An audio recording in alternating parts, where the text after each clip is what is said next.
punido pela lei de abuso de autoridade e pelo artigo 2º pelo mesmo fato. É possível isso? Como é que chama isso em direito? Bis in idem. Eu não posso punir uma pessoa 2 vezes pelo mesmo fato. Quando isso acontecer, eu tenho um bis in idem. E se tem um bis in idem, não é possível a punição. Logo, a doutrina e a jurisprudência consideram que o artigo 150, parágrafo 2º, o parágrafo 2º do artigo 150 está revogado. Por quê? Por conta do bis in idem. Poderá ser pergunta de prova. Essas perguntas que vão cair na prova são perguntas para pegar as pessoas que não vêm para a aula.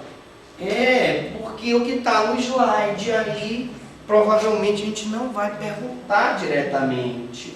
Só o que a gente explica. O aluno que não vem ficar mais perdido na prova do que cego em entender.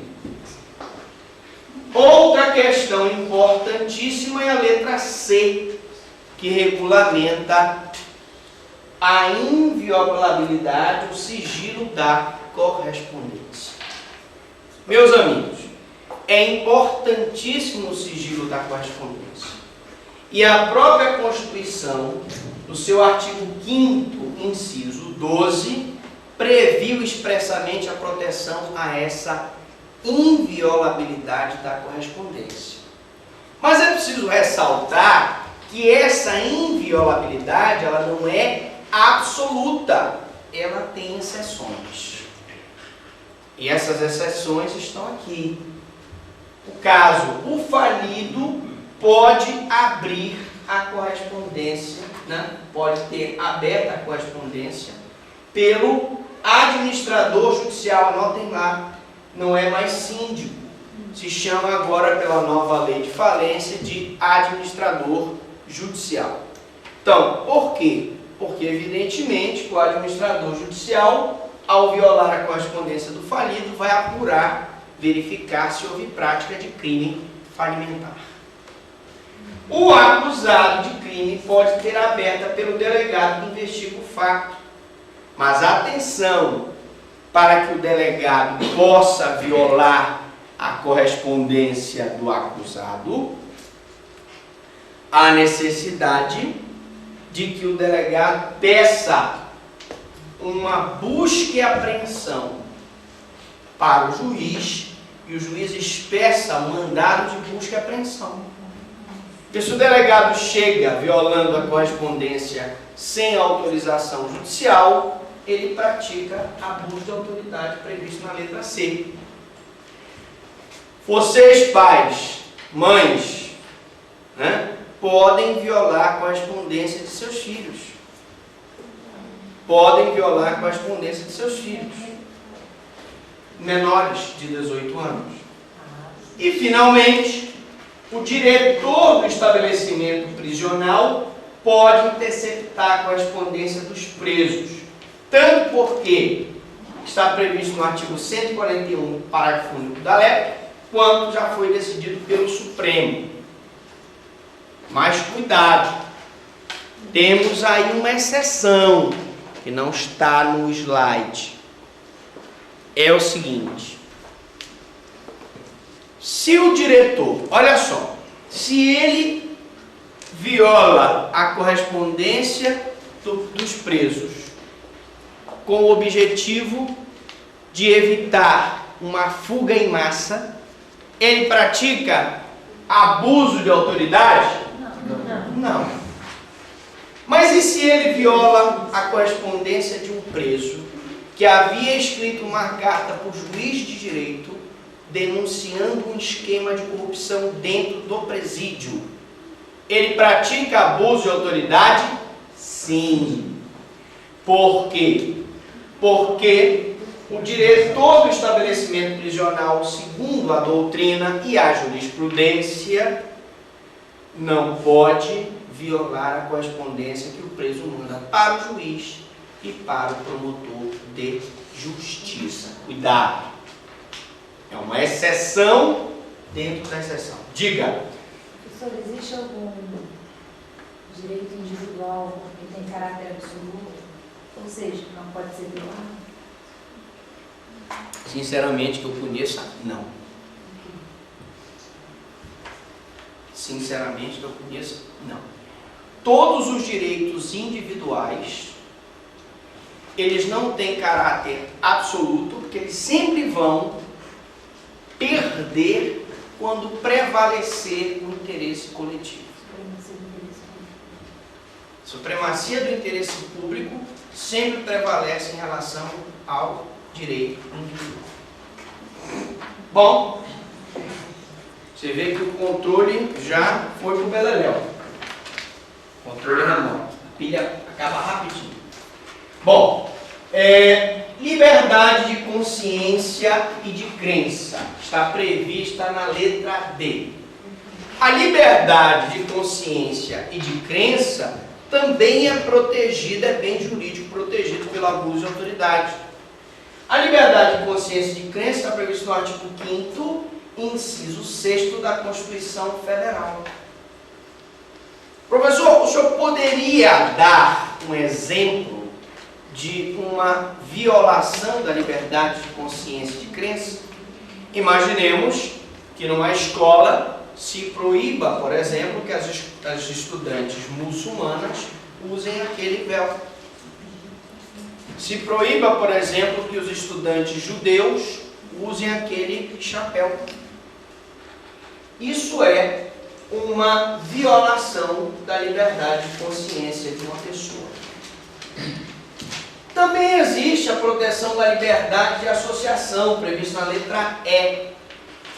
E é plenamente possível a violação da liberdade de associação e a violação ao livre exercício de culto religioso. Olha o seguinte exemplo. Um delegado de polícia recebe uma denúncia de que uma igreja evangélica está realizando um culto muito, um volume do som muito alto, acima do limite de decibéis permitidos pelo ordenamento jurídico. E ele se imune, então, de um decibelímetro. Decibelímetro é um aparelho que mede as ondas sonoras. E com esse decibelímetro, ele chega na igreja evangélica, constata que eles estão acima do limite permitido, e manda então, interrompe o culto religioso. Pergunto a vocês, houve abuso de autoridade nesse caso? Não, porque o exercício da liberdade de culto não é absoluto. Ele é limitado ao bem-estar da vida em comum, não se podendo violar, por exemplo, as regras relativas ao silêncio. Aquela igreja tem o direito do culto religioso, mas não tem o direito de perturbar o sossego do vizinho próximo. Aquela danceteria tem o direito de fazer a festa, mas não tem o direito de perturbar o sossego alheio. Agora, se o delegado tivesse comparecido à igreja sem o decibelímetro, que é a prova da materialidade do crime, e ele até por sentimento pessoal já está aborrecido, várias vezes aquela igreja, mesmo problema, sempre criando problema, colocando o som alto.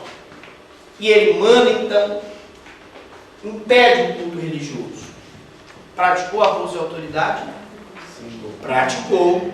Por quê? Porque ele tem que se cercar da prova da materialidade. Se ele não tiver com o decibelímetro, não tiver o exame que comprova que aquela igreja está acima do limite permitido, como é que ele vai então impedir o culto se ele não tem como provar que a igreja está ilegal? Ele não pode. Beleza? A outra questão é a liberdade de associação e de reunião, previsto na letra F e H. É garantida a liberdade de associação e de reunião para fins pacíficos. Para fins pacíficos. Significa que se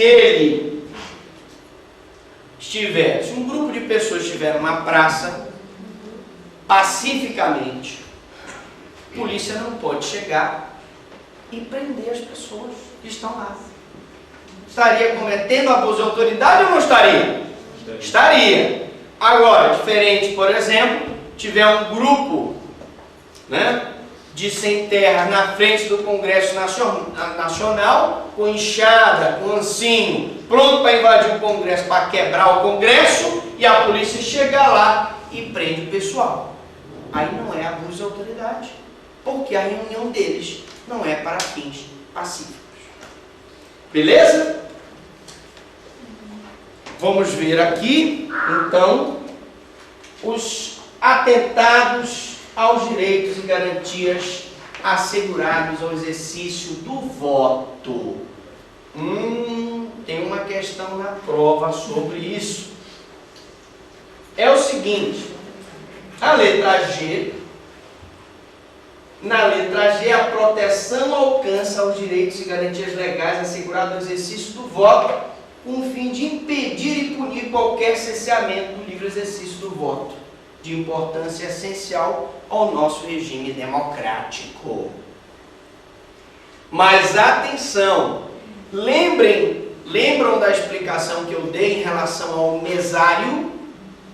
Muito bem.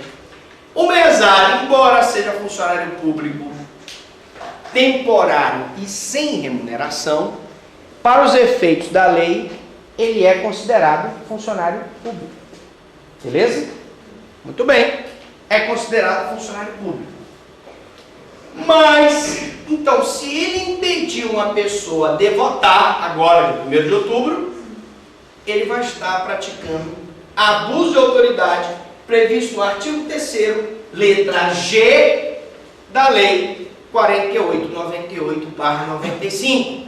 Não se esqueçam que vocês vão ter que fundamentar na prova o artigo, a letra e a lei. O artigo, a letra e a lei. Vocês são estudantes de direito. Pode consultar. Beleza? Só não pode consultar a apostila. E nem aqueles lembretes. Cuidado. Já sei que aqui, nessa turma, ninguém cola.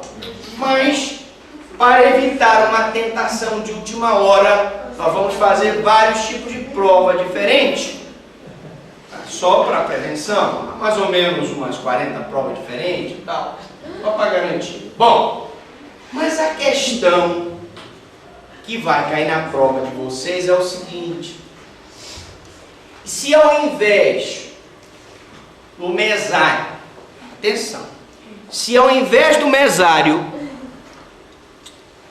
fosse uma pessoa, por exemplo, uma pessoa que está na fila lá, ele não gosta do cara que vai votar, o cara ele sabe que vai votar no outro candidato que não dele, e ele impede o cidadão de votar. Praticaria abuso de autoridade esse cidadão? Nesse caso, ele praticaria o artigo 297 do Código Eleitoral, que é impedir o eleitor de votar. Qual a diferença entre o artigo 297 do Código Eleitoral, impedir o eleitor de votar, e a letra G do artigo 3º da Lei de Abuso de Autoridade? É simples. É que no abuso de autoridade se trata de crime próprio, que só pode ser praticado por funcionário público. E no artigo 297 é crime comum, qualquer pessoa pode praticar. A pena é maior para o servidor, hein? Como assim? Nós já vimos que as causas de aumento de pena em relação a servidor, como aquele parágrafo 2º do artigo 150, ela é bis in idem. Para terminar aqui o artigo. Esse artigo aqui, do 297, ainda que